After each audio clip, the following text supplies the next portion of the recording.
Shalom alaikum mwana wa Mungu. Siku hii ilikuwa ni siku nzuri sana, ilikuwa ni siku ya kufurahi. Namshukuru Mungu kwa kweli alitufanikisha wana Free Children.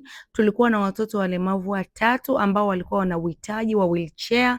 Mungu ni mwema, wawili tulikuwa tumeshawapa, alibaki huyu mmoja, naye tulimpatia wheelchair siku ya sherehe ya watoto. Kwa kawaida Free Children huwa tunakuwa na sherehe ya watoto kila mwisho wa mwezi. Tunakuwa pamoja na watoto yatima na watoto wale ambao wanatokea kwenye familia zisizo na uwezo.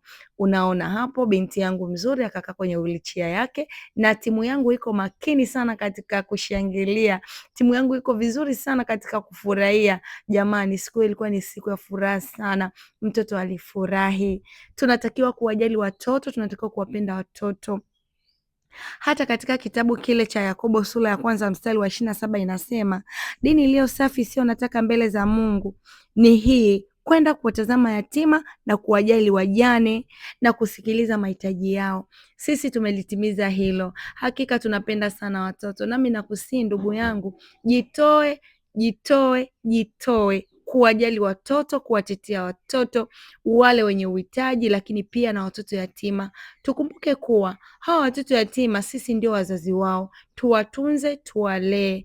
Tunakukaribisha sana Free Children. Mungu akubariki, na tunakukumbusha kila mwisho wa mwezi tunafanya sherehe kwa watoto yatima, tunakula nao pamoja na wale watoto ambao wanatokea katika familia zisizokuwa na uwezo.